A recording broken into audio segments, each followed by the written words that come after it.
Alrighty, I got all of these right here that they make these right here, but these are the ones I want to concentrate on, and not these over here. It's like I keep on concentrating on them, and I need to quit concentrating on them and just concentrate on these. So let's see how that goes.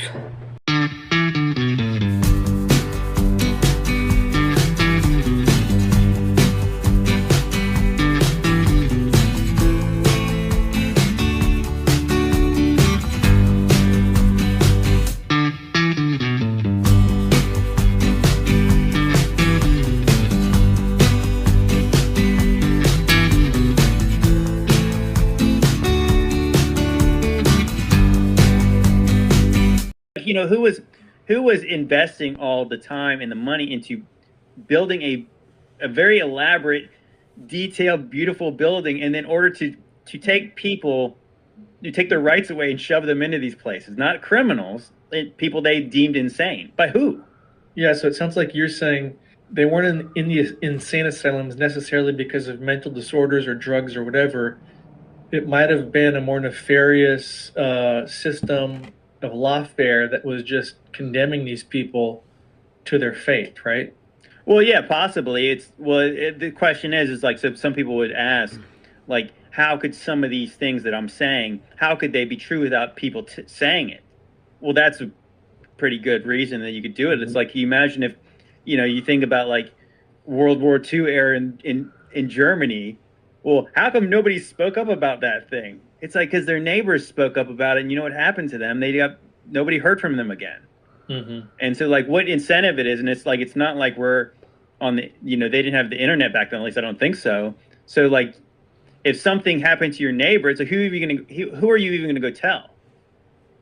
You can't tell the state. I mean, if the state is the one who's doing some of these things, like, what are you supposed to do? Let's talk about some of this World Fair architecture and photos. You mentioned the World Fair and some of the anomalies with it. I've seen some of the videos you made and photos. What's going on with these old World Fairs? I think that's some of the pictures. I think they're explained as like these things were just pop-up events, like almost in the similar way that, okay, so if Chicago, like big cities like Chicago, Philadelphia, St. Louis, San Francisco, they'll have these things called world fairs or international fairs, or even some of them are like centennial celebrations of like America and all this kind of stuff. And we're told it was kind of like the Olympics, where they would get these fairs to these certain cities, and they would build all this infrastructure for people to come for like a year, like through most of the year, and they'd come visit these places. Like literally, a place like Chicago, they said there was like millions of visitors, millions. Okay, so again, this is 1893. Is I guess they had the Columbia exhibition in Chicago, and if you guys have seen these pictures, it looks like what you'd imagine Rome in all its glory. It's like the most epic looking places. They got Roman looking statues. The buildings are huge. So we're told in I think it was 1876 I guess was the 100 years of America. They had a World Fair in Philadelphia. They built the biggest building in the whole world for this fair. 20 acres is like the size of this building.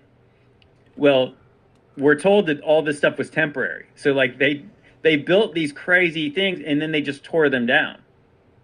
Like that doesn't make any sense. Again, we're talking about a people that should have less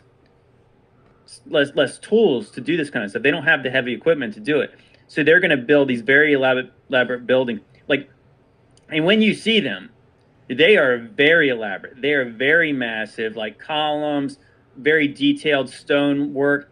They'll claim, some of the people who are saying that these are temporary, they'll say, oh, it's just plaster. What's funny enough is that I'm in construction. My family's been in construction for a long time.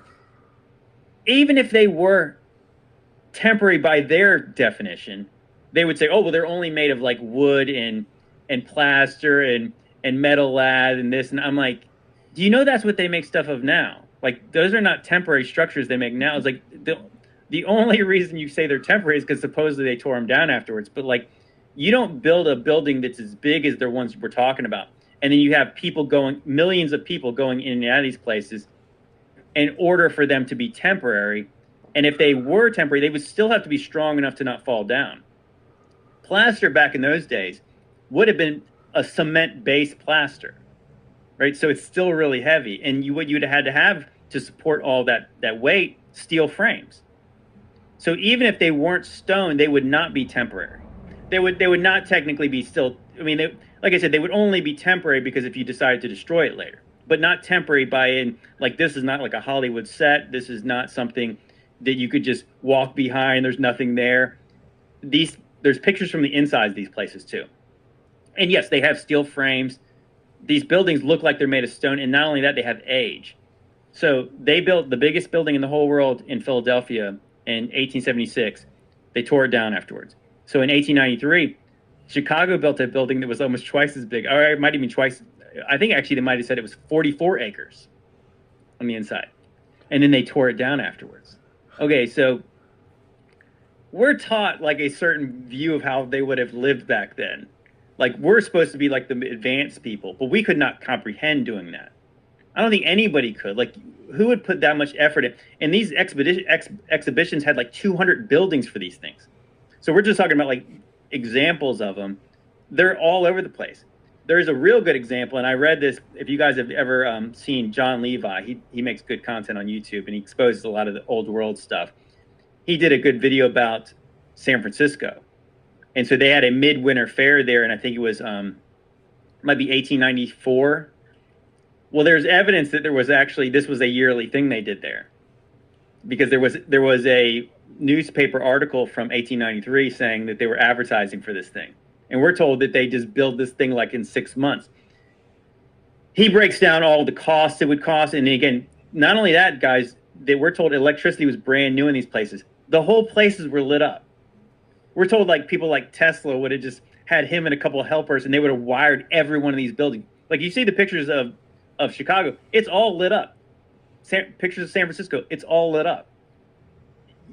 You know what I'm saying? Like, does that make sense to anybody else? I mean, because it doesn't make sense to me that, and especially if you could make a place look like that. Because when you see the pictures of Chicago, you're thinking like, if you could make it look like that temporarily, why wouldn't you make it look like that permanently? Because it looks awesome. So like, what's the rub? I think to me, maybe it was possible that they put on these expos or these fairs before they decided to destroy some certain of these structures. The funny part is, in Chicago and also in San Francisco, they say that these buildings were temporary, but sometimes they didn't destroy them, and they find out they're actually made of stone. Like I think there's a famous museum arts museum in Chicago that was supposedly built for this expo, but it's not made of temporary materials. It's made of stone, like the rest of them look like they are. So you're theorizing that possibly they weren't made for these world fairs in this crazy little amount of time. They were already there. The fairs just said they were built in a crazy amount of time, correct? Yeah, absolutely. Yeah, there's evidence on old maps that places like San Francisco, we're told that San Francisco wasn't even discovered until like the 1870s, or no, the 1770s by like the Spanish. But you see, there's actually a map from, I think, in the 1500s that San Francisco is on the map. Chicago, there's a place called Chilaga that's over in that area. And so we're told like both those cities didn't become cities like we know them until like the mid 1800s. So why would those things ever been on the map if not for something there? Like San Francisco is probably one of the best examples of it. And I think most of the West Coast cities are really good examples, because we're taught like that Lewis and Clark didn't even go across the Mississippi until like 1803. From like 1803 to 1806, they go exploring what's west. And can you only even imagine like how crazy that sounds? Like, can you imagine saying, Derek, I want you to go across the Mississippi, and like what we're taught about like what America must have looked like back then. Just go look for stuff. Like as vast as this country is, with forests and all this stuff, it's like you can imagine like what really. And then that was the beginning of the 1800s, and so by the middle, you have a city like Chicago looks like it does today. San Francisco looks like it does today. what? Because, because there's a gold rush. Well, it's funny because San Francisco is like, that's where they always talk about the 49ers. They went over there. But it's like 50 miles from like any real like place you would actually try to find gold. It does, like I said, the timeline does not make sense in what we would have known, because I don't think that, like I said, with any kind of examination, it's like, really? So we're taught like cowboys just went out to these places? Okay, so if that was the case, who did all the central planning and laid these cities out like that they are now? Built underground parts of these cities. Where did they get all the stone and the brick to do all this stuff? Because they wouldn't have the factories when the first people were going out there. But yet all these places are... Yeah, I think Chicago, or was it San Francisco? This is how crazy it is.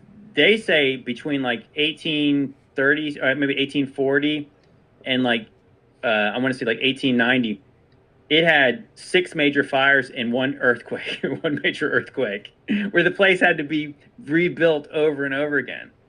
Those were some resilient people, that's for sure. Let's talk about Fort Jefferson. You put out a video of this recently that was very insightful. It's this interesting looking star fort, 75 miles off the coast of Florida. Tell us about the anomalies surrounding it and why you think there's more to its history than we've been told.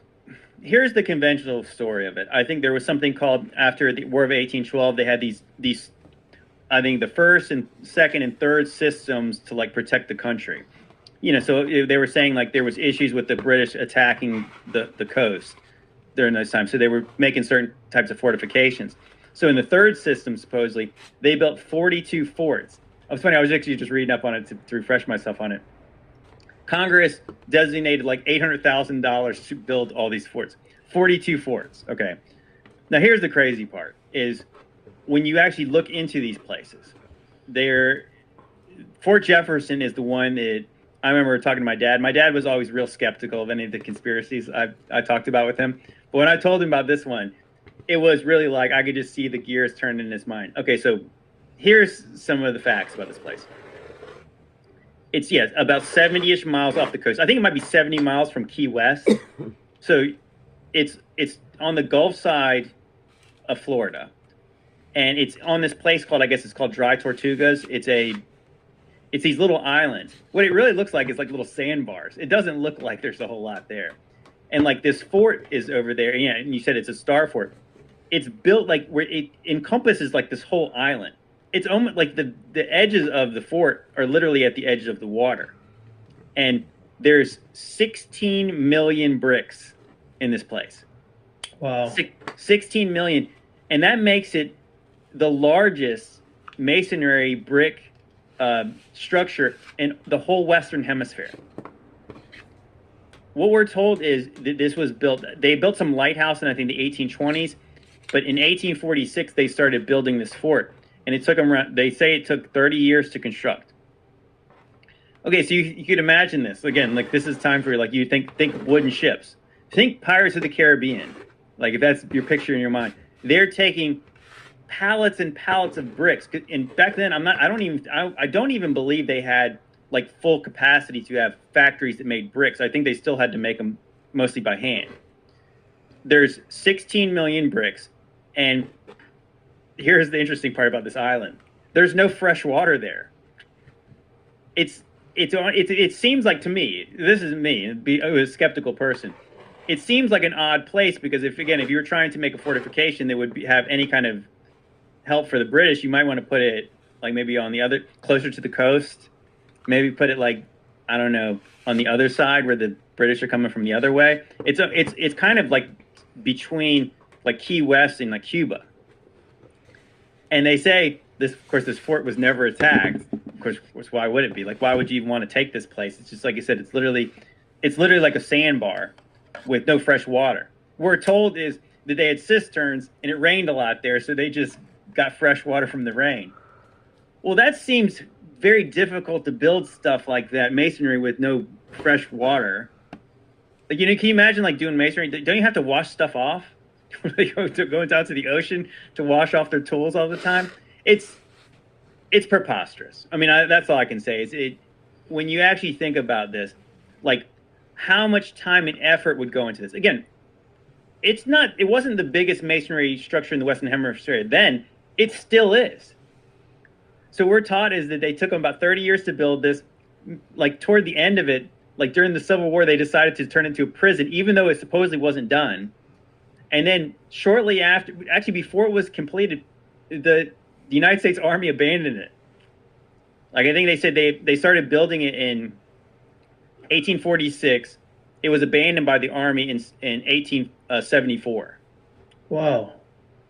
And so basically what we're taught it was used for, it was really never used for that. Supposedly it was like maybe there was a harbor there. Well, not a harbor, but they would be a place where the ships would get, I don't know, they get supplies there, even though I don't know why you get supplies there since they couldn't make anything there. Like literally the place is, I think it encompasses 26 acres. It makes no logical sense. I don't think so. 26 acres. You're saying it took 30 years to build? We're taught that it took 30 years to build, but they also but once it was completed, they didn't really ever use it for the things they said they were going to use it for. Yeah, to me, that's the biggest alarm that goes off in my head is, in back in the day, it would have cost a huge amount to build this. 30 years later, they're going to abandon it because it's, it doesn't have much purpose. because it makes no sense to have this place out on a sandbar, like I said, with no fresh water. It really, and here's another ridiculous thing they say. They say that they use slave labor to build it, slave labor and prisoners to build this thing. But then when you actually look at the detail of the brickwork, these guys were obviously master masons. There's arches everywhere. Not only that, but the brick style. I guess there's three different types of brick. Basically techniques how you build brick. They use obviously the hardest one, and it's perfect. Like these structures like this are perfect. It makes sense to me that this is a cover story. This place was already there because it. Some people have said, and I'm not necessarily married to any one of these theories, but some people have said, what if where it's at, it's on some sandbar? What if, it's interesting that what they call it, the Bimini Road, is underwater around Florida. Some people say that's some kind of evidence of Atlantis. I don't really buy that, but it's interesting that there's something that looks like a man-made structure under the water. What if that place was not so far off the coast back in those days? Because it really makes no sense to put that where it's at if geographically the things are still the same. I think there's something amiss. Like, what is it? I'm not sure. The structure is clearly not of the megalithic, flavor, but it is a massive undertaking with, like you said, detailed arches, elaborate arches. But so you're saying it might be older than when they're telling us it was built. How much older do you think it might be? Are we talking like a couple hundred years, 1,000 years? Any ideas on that? That's a great question. It's just older. I mean, I guess we don't know. That's what I'm saying. I guess I don't know. It's funny. That's what I was saying. Like that, I'm sure in the field of research you do, you'll see like stuff like Baalbek, and you'll say, well, that one stone is huge, and those don't really line up with the other ones. So, like, this probably was done earlier. These smaller stones were likely done later. Yeah, so this doesn't really line up with that because it's stuff that we could do. Like I think, like we would say, like some of those megaliths, and like we're saying in Peru, we'd say, I don't think we could do that now. I'm sure we could do something like Fort Jefferson now. I believe. Why would we? We wouldn't. So the real question is, like, there had to be some kind of a different condition. Something was different about then, that it was practical to do it. And I think that the interesting part is, as I mentioned, San Francisco, there's also called Fort Point in San Francisco, and it's right under, like, basically where the Golden Gate Bridge is. Very similar, and it was supposedly built in, like, 1850. Again, I think in 1848, there was supposedly, like, 1,000 people in San Francisco. So they built this fort there, and supposedly this is all based on like they were trying to fortify the United States coast. They picked San Francisco, which again would have been a mining town back then. Like why they would put that there makes no sense. Very similar in the way that it's 3 stories tall. It's got I don't know the exact brick count, but it's a similar structure. The walls are 7 feet thick, right? 7 feet thick. There's another place I think it's called Fort Morgan in Alabama. And so the funny part is these places were told to be like these. The way they're laid out like stars is supposedly because they could put like cannons and there would be no blind spots where this fort could be attacked. Well, the funny part is if you actually look at like the military history of these forts, they didn't do well in combat.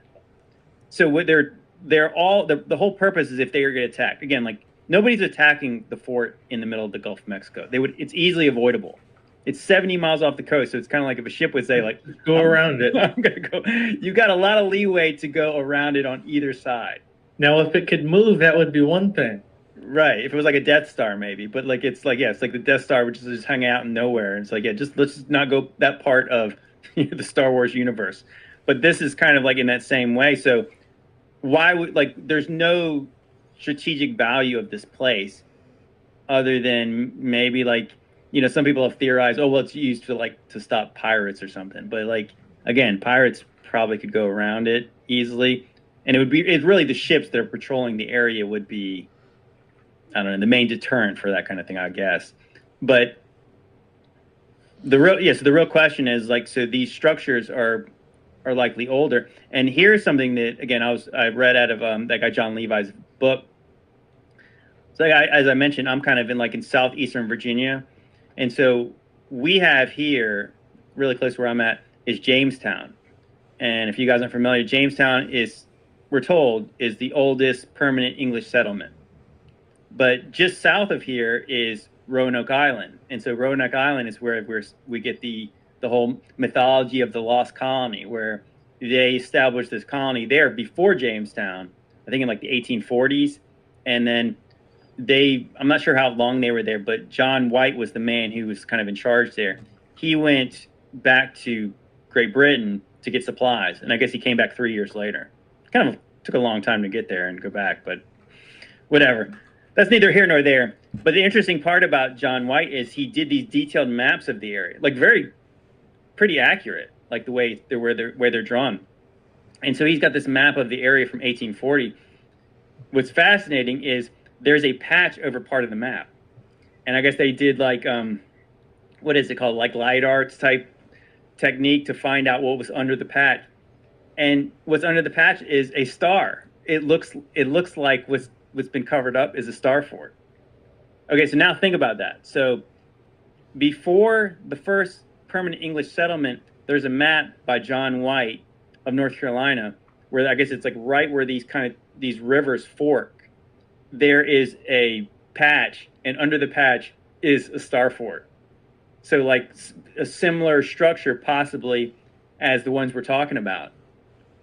Maybe it seems to me that they were already here. So that's in the 1500s. So any theories you want to share with us about what happened at Roanoke? Well, I mean, before I started to go down this path, I started to think, what if it, the Native Americans always talk about giants and stuff. And I thought, well, what if the lost colony was eaten by cannibalistic giants? I guess that's possible, but I'm starting to wonder how much of the stuff we've been taught about this, any of it's true. Because again, if there was this advanced civilization that was possibly already here, what were we told about the things that were what are they correct about the things they're telling us? Because it's funny, even when I was going to school, in grade school and stuff, everyone talked about Columbus being the first person to discover America, but there was always people saying, yeah, but the Vikings got here before he did. So even back in those days, it would almost be like the teacher would kind of say, a lot of people think the Vikings were here first. Now it's widely accepted that's true. Okay, so why were they ever pushing this false history? Because there was probably lots of information that was not true. So if they lied about that, I believe they lied about the whole idea of why was America named America. Amerigana Vespucci. Literally, they named it after some guy's first name, not even the first guy to come here. And again, you don't really discover a place that already exists. There's people everywhere, right?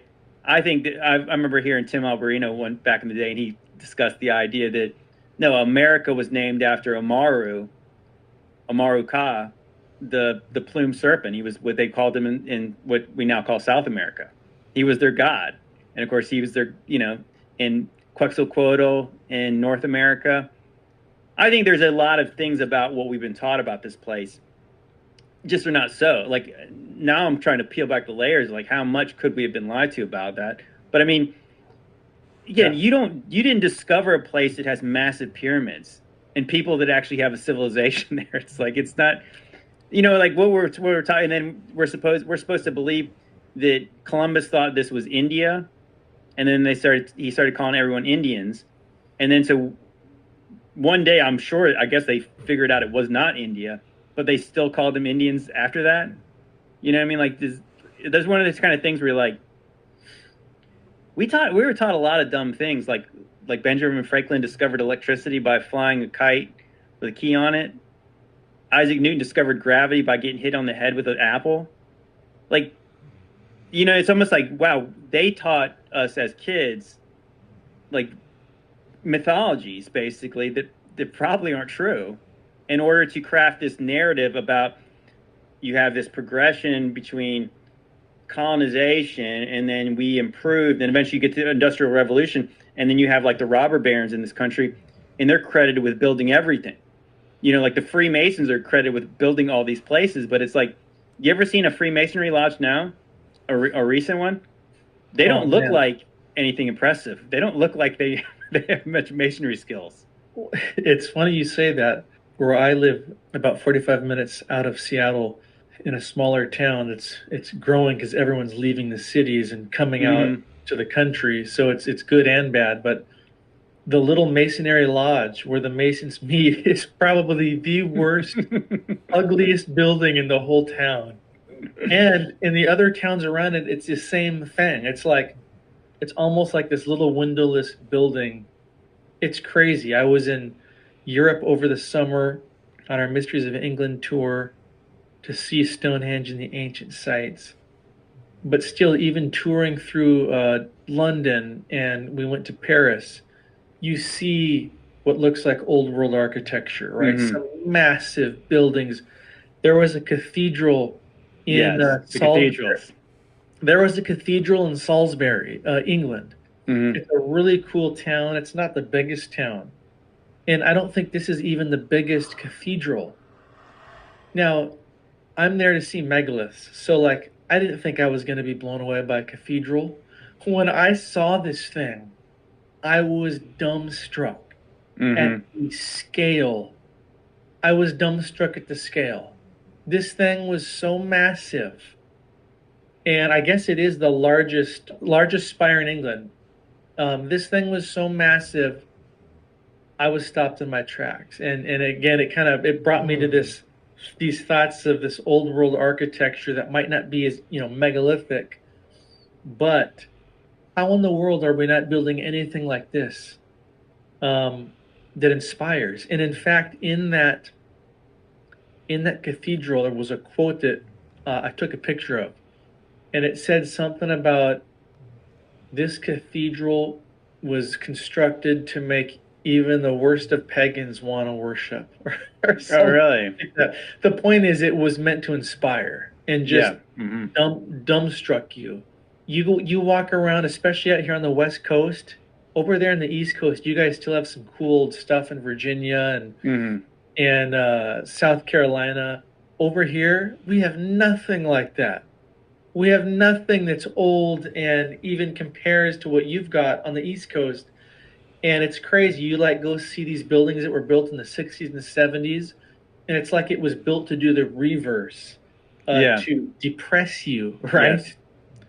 Yeah, actually, I saw years ago, before I woke up, I saw a very interesting video about architecture, and it was basically just saying, like what you described, is that when you see certain types of buildings, there's something about them. I mean, it's funny, like even like the feeling we get, and I don't know if this will sound kind of new agey, but it's like, like they talk about like the acoustics and the vibrations and the frequencies of these places, and you feel a certain way.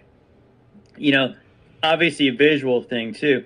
Isn't funny when you see like the dystopian futures, a lot of times you see like these blocks and just like stains and stuff.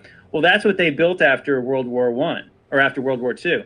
After they kind of rebuilt lots of these places, they built this style called brutalism. where it literally is like it oppresses like the human spirit. And then you see a place like, again, you're going through like a place in England, or maybe like something like a city like Paris, and there's something about it like saying, wow, we're capable of so much more than we are.